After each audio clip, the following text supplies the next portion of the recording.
Hello guys! Welcome everybody to Mando-Monday. This is the series where you guys ask the questions and I, of course, answer them. This can be to do with anything related to Counter-Strike Global Offensive, or now CS2, CSGO investing, or any current or future update related one. If that's the full release of CS2, the Paris Major stickers alongside the Anubis collection, something to do with me, or possibly in the background, leave your comment down below of this video or any other one of my videos, Ask Mando, then ask your question. It's usually easiest and best for me to find it that way. As it goes for this week, yes, we actually have uploaded this on a Monday. There's some very juicy questions, but also some topics regarding CSGO's downfall, CSGO gambling, and a few other things I don't think you're going to want to miss. Now, today's video sponsor is, of course, SkinsMonkey. SkinsMonkey is currently the easiest and also fastest way you can buy, but most importantly, trade your CSGO skins. All you have to do is make sure you have your trade link, and on your first trade, if you have a leftover balance, it goes towards your current balance that can be used the next time you end up trading skins. It has 3 ways you can inspect, but most importantly, has a very in-depth inspect feature that you can see corners on a karambit, for an example, that you can't really see otherwise unless you have the item in game. If you end up topping up your balance, make sure to use promo code MANDO to get up to a 35% deposit bonus and a free $5 on the first trade. Quickly, things regarding last week's giveaway. I bought this USPS print stream for you guys, for me missing Mando-Monday so much, but also just to give back. I'd like to make this a weekly thing, though it's not tradable until Thursday and it's currently Monday, which actually Mando-Monday I didn't think was actually going to go up on a Monday, but here we are. All you have to do is leave your Steam ID down below. Try not to use any links. I have a pretty heavy filter with comments on YouTube, mainly to do with scams and scam links. But yeah, before we hop into the questions, I want to talk about something that's been on my mind for a while, but not really in the news until today. The man Alex CSGO on Twitter started a really interesting thread that actually got pretty heated, and a lot of people who have gambled, took up gambling sponsors, commented on this either in a good or bad way. And he said, people who promote gambling and don't see anything wrong with it are a mystery to me. Maybe I don't see the full picture and it's on me, but everything in my mind says it should feel beyond bad. I usually don't comment on things like this, but I feel like I had to. I go on to say I was addicted to CSGO gambling in 2015 to 16 when I was 14 years old, and the main reason was everyone took up CSGO Wild or some sort of CSGO sponsor that had to do with gambling, mainly FaZe Clan. I didn't love FaZe. I watched some of their videos and it got me hooked. I lost thousands of dollars that I actually worked for, and then I ended up getting to a pretty big inventory, lost it all. One of my biggest regrets, but also life lessons. I have a whole video on this from around 6 months ago. Was my first big documentary I kind of made, but I wanted to give my stance on the whole situation. Just like in my response, this is how I feel right now. CSGO gambling feels very unethical and it's just dirty money. That's how I see it. Gambling in a casino or with some of your friends if you're playing blackjack, poker, versus when you're playing online with a virtual item, I feel like you make stupider and different decisions that you would make in real life. For an example, going all in. Mainly for me anyway, I would definitely and have in the past gone all in on something, mainly to do on CS that I wouldn't do in real life because it's in front of me. I can see the money and I feel like you get affected a different way. As it goes for people promoting it on YouTube, not the biggest fan, especially in the CSGO investing scene when you're telling people, talking about certain items going up or down, and then you're also telling them to use their profits or their money they'd put into CS into gambling. Not a huge fan. My history with it is the main reason I don't promote it today. I think the biggest problem nowadays with CS content creators promoting gambling, especially a lot of these newer ones, their main incentive is to make money on YouTube. And you can if you hit a certain point and your videos are enjoyed by thousands of people. But that can't be your main motivation to start a channel, because eventually you're going to get burnt out just trying to get money. You can have as many warnings as you want, the age limit required to gamble, still not a huge fan. The house always wins and you're never going to win. You might at the beginning, but that's just baiting you in for a journey of failure. When you have 2,000 to 4,000 subs on YouTube, you'll have a bunch of gambling sponsors hit your DMs. I have them every single day, including my emails. I either don't respond or pretty much laugh at them, but I can see why people take them up. It's because of the money. But also what doesn't make sense to me is sometimes they don't offer that much more, if not any more, than you would regularly ask for from a regular sponsor. It's the incentives they give you. They'll promote your channel. I've had some companies want to rebuild my entire CS inventory that I've talked about the past couple of weeks, but tenfold of what I was going to put in, not making a whole lot off YouTube. One, because YouTube doesn't put ads in my videos. The money would help for sure, but it's just not morally right. I have pretty bad anxiety, so if a video doesn't do too good, it's received pretty horribly, or even the one comment that just says you're a bad YouTuber, it gets to me. So uploading a video with a gambling sponsor would probably make me insane. Let me know what you guys think down below about this entire situation. I might make a whole video on it later this week. If you guys want one, let me know. Let's hop into the questions. Our first question up here is from Adrian. When will we get the capsules before the major? The past 2 or 3 majors, we've gotten them anywhere from 4 to 5 days. Most, I believe, is a week. We're a little under a month away now, so I'm thinking we can get them pretty much any day, probably within the next couple of weeks. Main reason behind that, we have to get that Anubis collection. They have to make sure it looks good in game. There's not any copyright issues like we saw with the past 2 CSGO cases, and just general general feedback like what you saw with Rio. When Rio first came out, you could barely see some of the autographs. So I think with Paris coming out,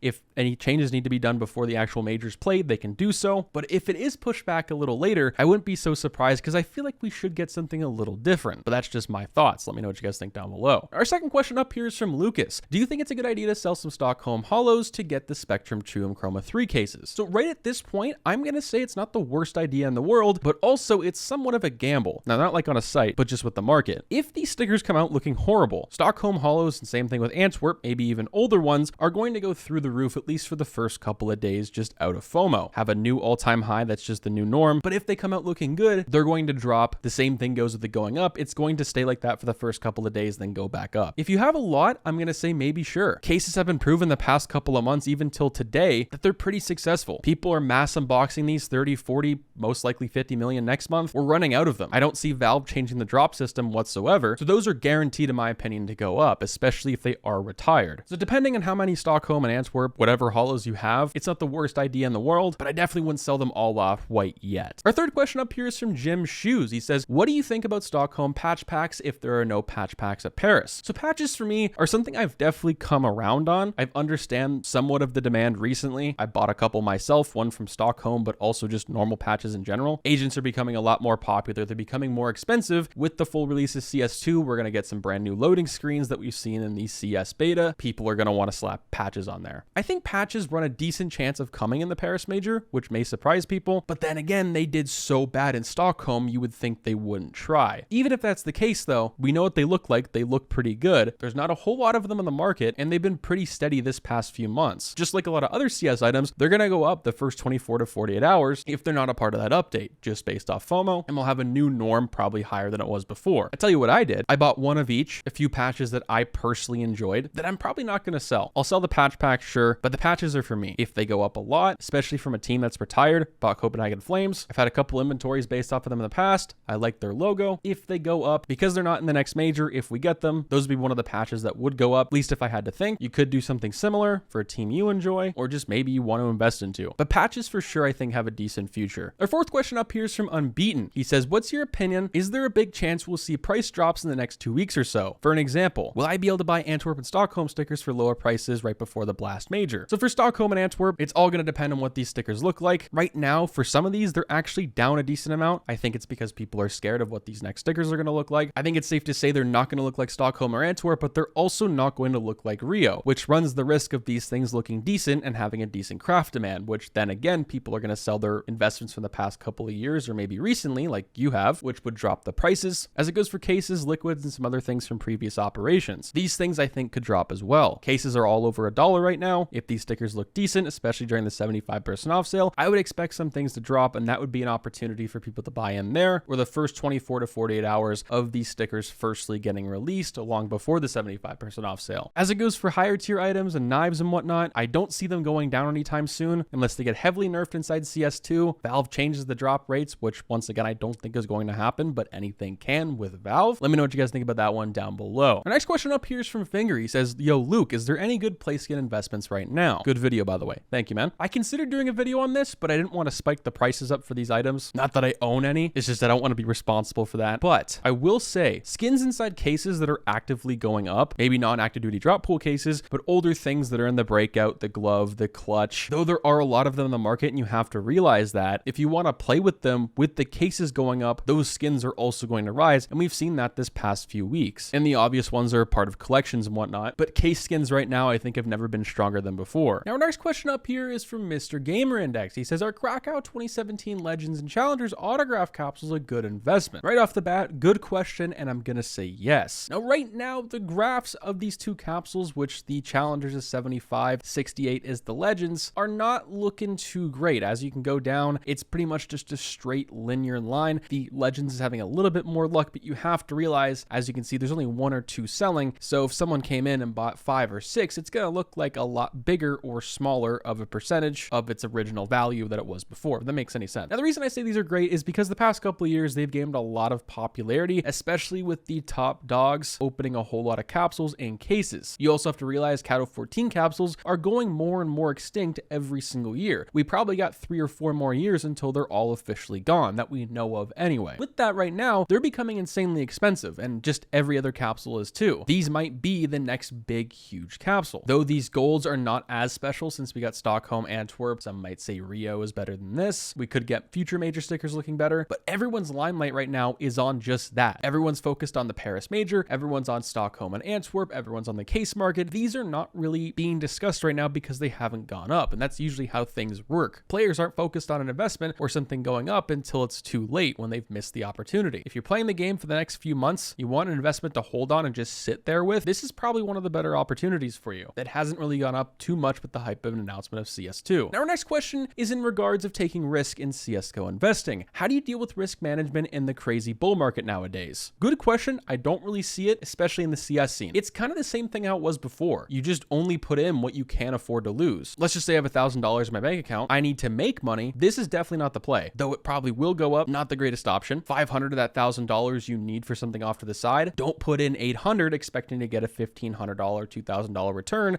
in the course of 2 months, for an example. Put maybe 100 or 200 in if you have that budget and have that amount, just as an example. I also wouldn't go into things that have spiked up like crazy that have a straight up vertical line over the course of the past couple of days. It's never a good thing. Things that could re-release very soon, patches are an example. It's a risk versus reward, and that's what you have to weigh with every CSGO investment. It's like with Valve changing the drop system. You have to have in the back of your mind that they can do it. It most likely won't, but cases are a pretty good option right now. Same with the skins inside those cases that are going up as well. Another thing to note, which most people know, but I don't think really realize until it's too late, is what you're buying, what you're seeing on the market, your little plan you have to make some money. With 1.4 million players inside CS, you have to realize that there's maybe a few hundred, if not thousands, tens of thousands of people who are doing the exact same thing as you that also have a bigger impact on the market, that have more of that item than you do. Let me know what you guys think down below of those questions for this week. I know it was a different episode, one of the longest intros ever, and kind of a quick PSA with gambling, but I feel like I needed to get out of the way. If you guys have questions for next week's video, leave them down below. Leave your Steam ID down below as well. Try not to use any links, never a good thing. I'll catch you guys in the next one. Stay positive, sexy. I'm out, guys. Peace.